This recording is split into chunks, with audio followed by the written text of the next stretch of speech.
people, that's an indicator that it's real bad. He's a conservative. That's an indication that things are really bad if he's raising that point. And the reality is that they are. You are absolutely right. We are the 100 ministers for economic inclusion in Detroit. And I can tell you this, look, the ministers have power, the church has power. I do not subscribe to the idea that the church has powerless, Mildred, because I'll tell you this, if 500 ministers show up downtown, Mildred, and have a round table with the media or a press conference and say, we want this, we want to see this happen. Economic inclusion has to move beyond a press release or beyond giving Mildred Gaddy $500 to go start something. Economic inclusion means that we want to see some tangible examples of participation and so forth. If that happens, I'll tell you this, calls are going to be made.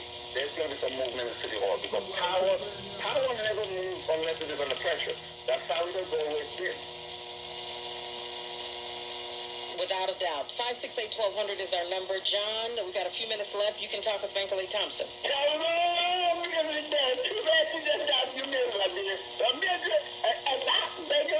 want to thank you 1,000% for educating people, the regular taxpayer in the city, what's going on with some of these ministers and so forth. Now, I'm not digressing on all ministers, but if some of them is just out for show, and that's all. That's out for a big show. And took in any kind of money they didn't get, so forth. So regulate, thank you. I had to yesterday. I was one of music games for y'all. So thank you, and keep up the good work.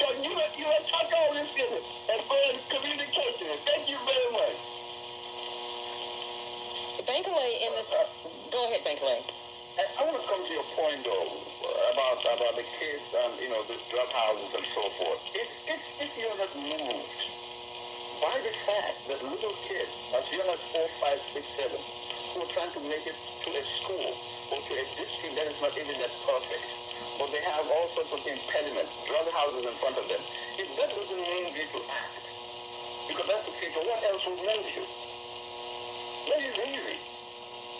We should be able to have 500 ministers come out and say, look, Detroit is a no-drug zone, period.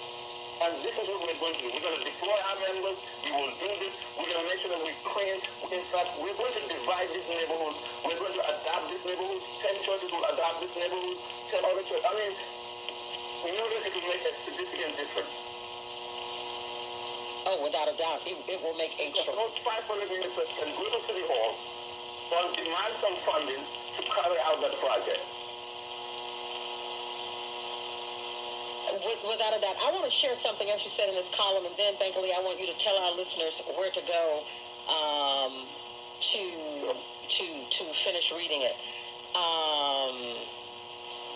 You wrote, so often the contemporary church is a weak, ineffectual voice with an uncertain sound. So often it is an arch defender of the status quo. Far from being disturbed by the presence of the church, the power structure of the average community is consoled by the church's silent and often even vocal sanction of things as they are. King wrote, but the judgment of God is upon the church as never before. If today's church does not recapture the sacrificial spirit of the early church, it will lose its authenticity, forfeit the loyalty of millions, and be dismissed as an irrelevant social club. Challenging today's pastors to become engaged in the civic life of Detroit is in line with the city's deep religious tradition. The example set forth by such religious leaders as the late Reverend Nicholas Hood Sr. of Plymouth United Church of Christ and the Reverend Frederick G. Sampson of Tabernacle Missionary Baptist Church are worth noting. Both men demonstrated with enormous power the intersection of religion and social change. It is plausible to say that in Detroit, there are very few ministers who speak out on social issues. We know who they are without listing them. Wow. I'll tell you what I'm going to do. Now that the phones are just jumping all over the place, I wanted to do something special about Adam Clayton Powell Jr., who was reelected on this day after Congress had kicked him out. But I'm going to save that for tomorrow. We're going to continue with this discussion. That is so prolific and accurate, I must say, Bankole. Doris, you're on with Bankole Thompson. Mildred, good morning, and good morning to Bankole. I am so glad that somebody had the nerve to speak about this. Where were these 100 pastors when they let the governor take over these schools? Where were they been? These people about keeping their dollars in their pockets, they're not thinking about their congregation. But they don't know if the dollars go out the congregation's pocket, you ain't going to have none in yours. They don't stand up for anything. Very few of them. And that is really sad. But Bankole, thank you so much for being man enough to stand up and call them out, because that's what they need. This is sad around here. You got drug dens, drug houses, you got these medical marijuana places. Why they're not speaking on that? That needs to be spoke on. That's the reason why you can't go nowhere now. You got to smell like skunk everywhere you go. And you don't even smoke the stuff. Speak on that, and then you doing your job. This is why people don't go to church today. All right, Ms. Doris, thank you for weighing in. Thank you. Ray and Brighton. Mildred, Yes. do you recall when I first met you? Yes. And I gave you some paper? Yes, sir. Okay. Well, all right, let's move on. You know, I'm so happy to see someone bring this stuff out to expose these people. Not all of them, some of them.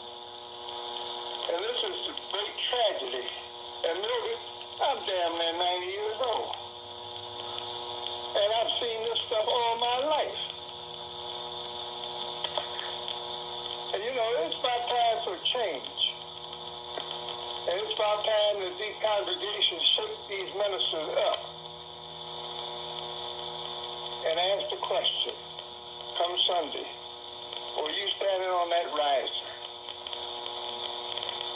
Because if you were, you were working against us. Here we lost a city, we lost our water, we lost Coble Hall, and our jewel Belle Isle, and not a peep out of none of them.